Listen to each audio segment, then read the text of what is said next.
The Cast Compass Podcast, hosted by Michelle and Lisa Cast.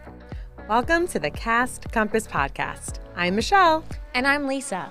And we're a couple of moms, and your hosts on this wild, beautiful ride called life. We're here to help you navigate your next phase, whether that's family building, career shifts, personal growth, or rewriting the story of what your life should look like. Our path hasn't been traditional. IVF, job losses, parenting through chaos, starting over in our 40s. But we've learned how to trust our gut and follow our compass, even when it's scary.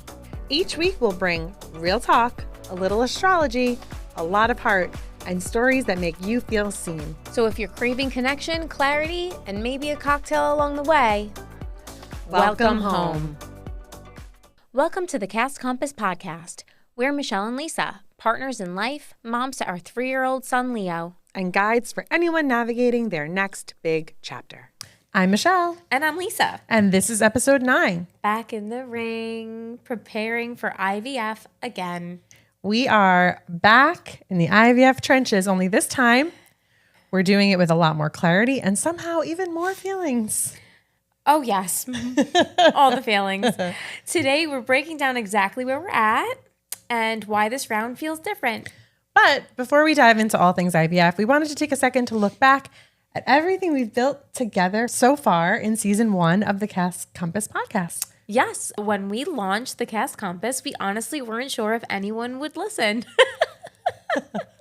Or if we'd even keep going past a few episodes. But the response has been so beautiful. We've heard from so many of you, other LGBTQ families, people in their 30s and 40s feeling stuck, and anyone who just needed to hear that it's okay to start over. Yeah, and it's reminded us, why we started this in the first place. And that's to tell the truth about what it really looks like to build a life you love. So if you're new here, welcome. And if you've been with us since episode 1, thank you. You're the reason this feels like home. And now that we've wrapped season 1, we're excited to dive into the next chapter, which for us is IVF. Yes, round 2 of Round IVF. 2. It's raw, it's a little scary, but we promised we'd share the real story. So here we go. And really quick, I want to give a shout out. We're in a new space. Yes, we're in a new space. Yes. I'm loving it. Nom Studios is our new recording location. Maybe for the ongoing future. We'll see. Right, But we're yeah. loving this background and So this new modern. space. So all the color. thank you all for it's also very cozy. So thank you all So for being cozy. here. We have a fan going. We look a little bit like Beyonce. just a little fan, little wind blown. Gently wind blown. Okay. So then versus now. Let's reflect on IVF, round 1. And when we say round 1, we mean kind of pre-Dr. Amy and Dr. Levine working together with us. Right. So what we didn't know and what we learned, we've talked about this. We've talked about age, the importance of sleep, which we had no idea really had affected egg quality. Yeah. Overall physical health and wellness. We always thought being fit would make pregnancy easier, but in actuality, it makes the whole process easier. No prior issues doesn't mean that it's going to be easy, right? So I never had PCOS. I didn't have any pre-existing issues reproductively, and it's not been so easy for me. So we've learned that, and we started in COVID. So it was a different time, and we lived closer to CCRM, our fertility clinic in Manhattan. There was, in a sense, even though it was a stressful time because of COVID, there was a lot more relaxed about it, right? Didn't have a commute. Yeah. Didn't have a kid. Rolled up in our leggings, in sweatshirts or T-shirts or what have you. Hair up. Literally, there was no traffic. No traffic. We would drive down Park Avenue. Oh my gosh, like an Avenue, Park empty Avenue. road in front of us. Right.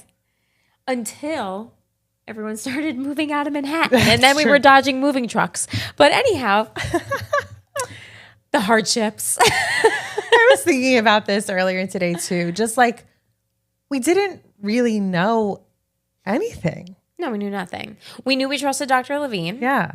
We knew at the time we were probably not too old for it to be difficult. And we threw ourselves into it. We were kind of going with the flow more, right? And now I feel like we're going with the flow in a different way. And like then we were just learning every cycle we were learning something new. Right. And now we know all those things that we didn't know before. And now it's like, it's interesting because I feel like we're in different boats, right? For the then versus now. So like for me, and I'll talk about this later, like IVF was more like a learning every time. It wasn't that like deep and emotional yet. It was the transfers that really impacted me more. Right. Now that we're both in the ring, for me, it's like, okay, well, I could potentially just do this again. For Lisa, it's like, okay, I'm 43. It's my dream to have a biological child. I've had 6 IVF cycles. And like, this is it. Like, is Dr. Amy really and Dr. Levine together? Like, did they unlock the key? And what does it mean if they did? And what does it mean if they didn't? So it's so interesting. I feel like we're worlds away from where we started. We absolutely are. We're so much more educated. Yeah. You know, ignorance is bliss. That's for sure. But also say we've been so lucky to work with such an amazing team. Dr. Levine and all the doctors at CCRM, the nurses, everybody there, the whole staff, you know, if you've been watching us, you know we rave about them. And now we've got Dr. Amy, you know, in our corner as well, who is another amazing, fantastic person. And I don't know if if you watched our Dr. Amy episode, you know that Dr. Levine wanted to optimize us both. Yeah. So that we're trying to, you know, coordinate this whole experience to see who it's going to be. And like our cycles are 5 days apart right now. Yeah, I know. It's wild. My And cycle hasn't started yet. I'm like, hello. if you hear Lisa's a little nasally, has a headache, has had a long day, I'm going to guarantee she wakes up with her cycle tomorrow. 100. Actually, thank you for reminding me. Yeah. It's not just the stress of the day. That's right. Oh, I will definitely. So our mindset, our expectations, our energy, it's all different this time, right? Like I said, there was so much unknown before. There is more riding on it now in some ways, but personally for me, I feel more positive and more excited. I do feel like we've got an arsenal of stuff, right? The supplements, the medications we're taking that we didn't have before. Like Lisa just said, there's a huge confidence in Dr. Amy and Dr. Levine's plans for us. And I think more of a trust in the universe's plan and timing. And 2 episodes from now, we're going to talk about that, the astrology of trying to conceive, because it's true. There is something the universe is telling us right now. And if you're on a journey too for fertility, you know, timing could be everything for you. And we're older. So yeah, in some ways it's harder, but there's also just this level of faith that I'm feeling this time. Hope is hope. And I've had a lot of it in the past. And I'm just sort of taking it one day at a time. And not in a bad way, in a good way. Yeah, I see that for you. I mean, in February, Lisa was completely out of hope. It's been 6 months. We talked about this last night. I don't want her to have so much hope again that, gosh forbid, it falls through. Like, is that going to shatter her? You know, but it's a journey for sure. And it's a more mature journey. It's a more informed journey. And I think it's a more faith-based journey this time. Yeah. Absolutely. So the mental load of it all, we've been preparing our bodies, and Michelle's soon to track ovulation, and then we'll be coordinating appointments. But to start, we've been on 30 days worth of supplements. Yes. That's been a lot to put together. You know, we had to go through Dr. Amy's whole protocol, make sure we had everything set, ordered, continue to order. I still can't remember everything I'm supposed to be taking. You've been great with this though. So, you know what? It's funny because that is how I sort of wanted to support you this time around, you know? And I know that's later in the outline a little bit, but like that's how I did. Like, Michelle does so much for our household, for Leo, for me. And I'm not saying this because I'm showing up, I'm doing this all for Michelle, right? But it's important to be invested and have a hand in the whole process, right? So really, I feel like, you know, the dream is that it's my biological child. But ultimately it's however we're going to have a successful pregnancy, and that might mean Michelle carrying again. So I didn't want to just like leave her to figure it all out by herself, because maybe I was like down in the dumps and like just couldn't really pull myself up. It was sort of a way to pull myself up, was to kind of jump in after finally, meeting with Dr. Amy and getting the whole protocol from her and be like, I can do this. I can make sense of this. I want to do this because I think it's important for me to also be, supporting the both of us. I was going to say, throughout everything you're saying, first of all, I'm so lucky, right? Like, but I think this is what makes us such an amazing team. Yeah.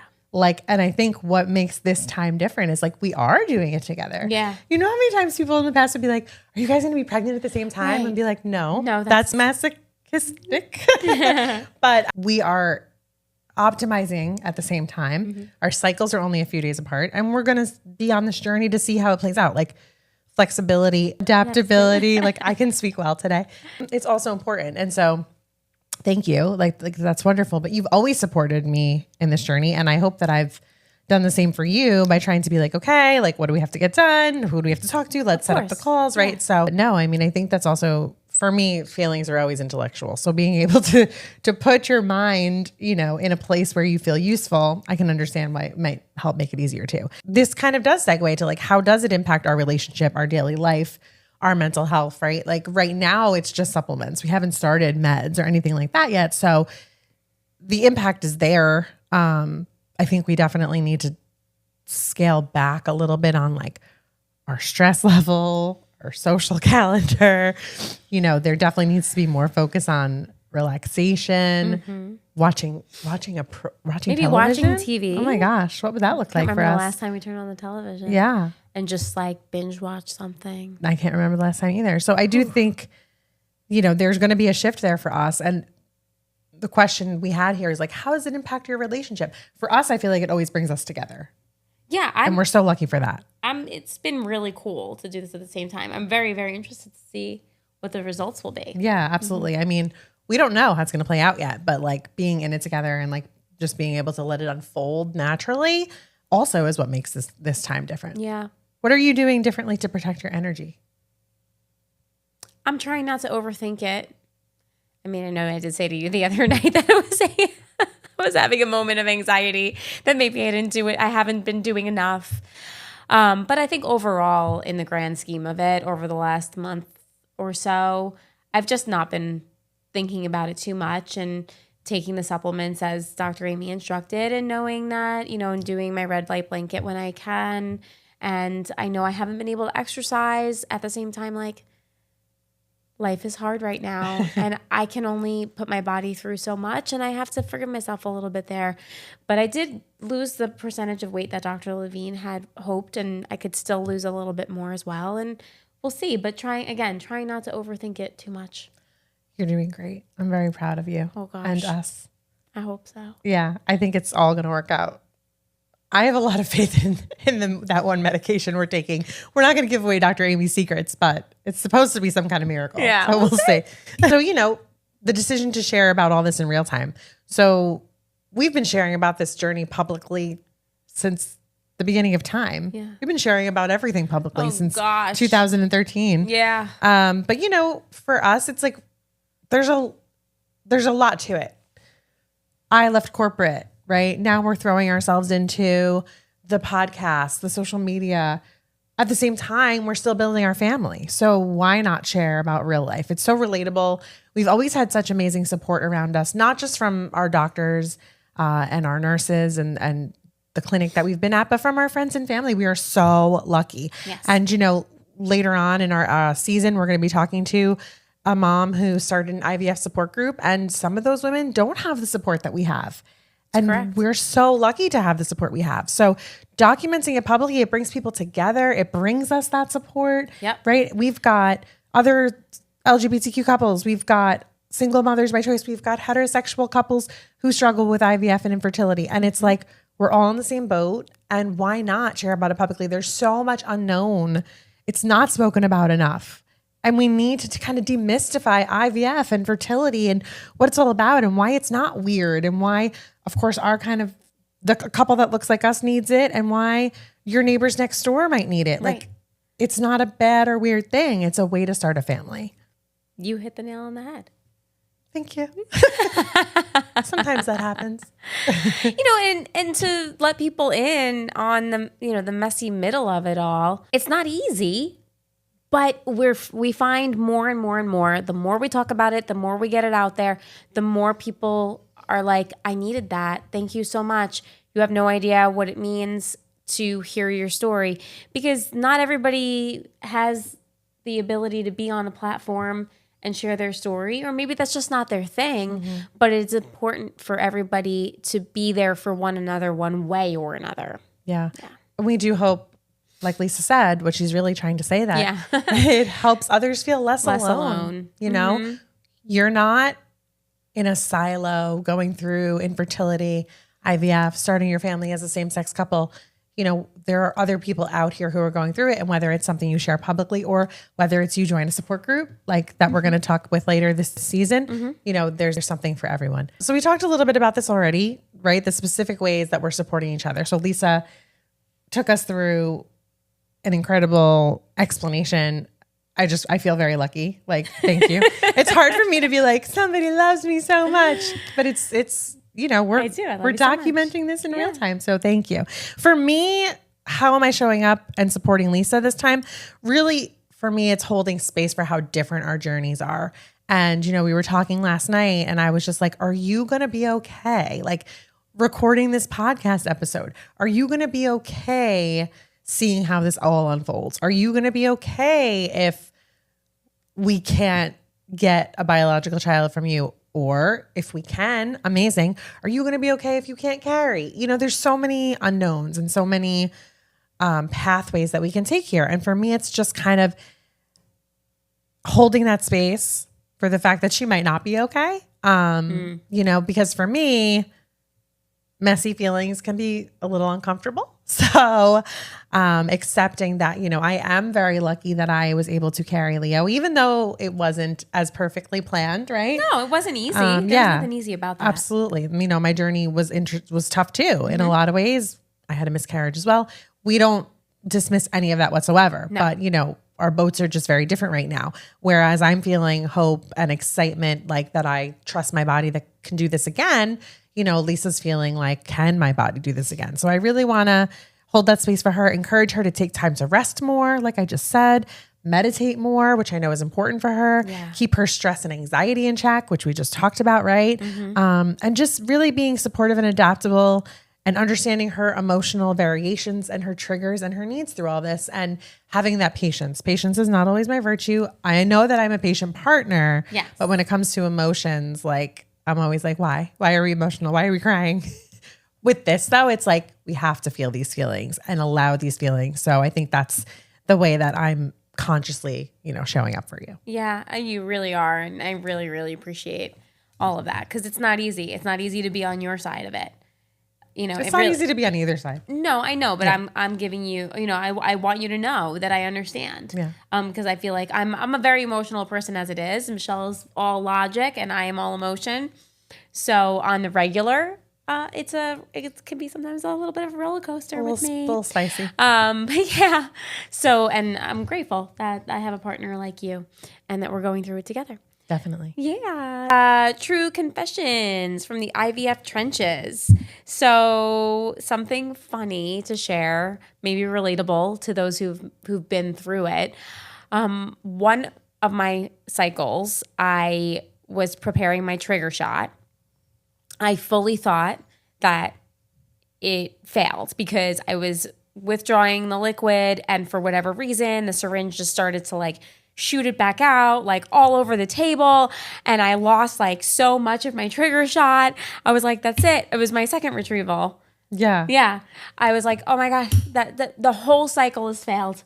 None of the eggs are gonna drop or whatever they do, whatever the trigger shot does. I should know by now. But anyway, I ended up with, I think, 3 eggs that time, which was pretty good. But, yeah, it worked. I was losing it. That was losing. You'll never forget it. No, I will never forget it. And we were in our house. So I will never ever forget it. And at that point, we had Leo. But and you know what? It's just sometimes it's just not that serious. Yeah. I feel like they plan for these things. You know, Yes. they knew you do the shots at home. Like, what are the chances? Everyone's human. Yeah. True confessions from the IVF trenches. I mean, the meds didn't really impact me. I was pretty chill. Yeah. I don't know how my even keeledness was able to even transcend IVF medications. Transcend. But for me, the trenches were the transfers. I was so anxious. And Lisa will remember, right? My first transfer was successful, ended in a miscarriage. My second transfer obviously ended with Leo. Mm-hmm. But every time I went to the bathroom, I just would be like, is there spotting? Right. Like even after I graduated from CCRM, I just could never fully relax. Yeah. So there was a lot of anxiety for me, like once I was with child. Yeah. Because you put so much into it. Yeah. Yeah. Like you literally put your heart and soul and money into it. Yeah. It's a lot. Yeah. So I mean, it worked out, but I actually think about it and I'm like, oh my gosh, if I'm going to have another transfer, am I going to be more chill? You probably will. Am I going to be freaking out for you? Like, how was it when you went to the bathroom? I mean, I had a terrible first transfer, so we won't even go to that one. We will not rehash that one. But listen, if you are listening and you're getting ready for your own cycle or thinking about starting, DM us your questions anytime. We'll keep sharing answers and resources in future episodes. Please, please, please. We are so grateful that you're here, of course. You know, truly sharing the next chapter with you all. And season 2 of the Cast Compass podcast feels even more exciting knowing that you're listening. And this podcast is part of our story. And the fact that you're with us, it means the world. Stay tuned because next episode, we're sitting down with our own fertility doctor to answer all the questions we've ever had. It's going to be a really interesting conversation. You're not going to want to miss it. Yeah, if you're thinking of starting IVF, you definitely don't want to miss it. Follow and subscribe so you never miss an episode. And if this already feels like home, which we hope it does, leave us a review and share the show with a friend. And let us know what you want us to cover next. We're building this with you.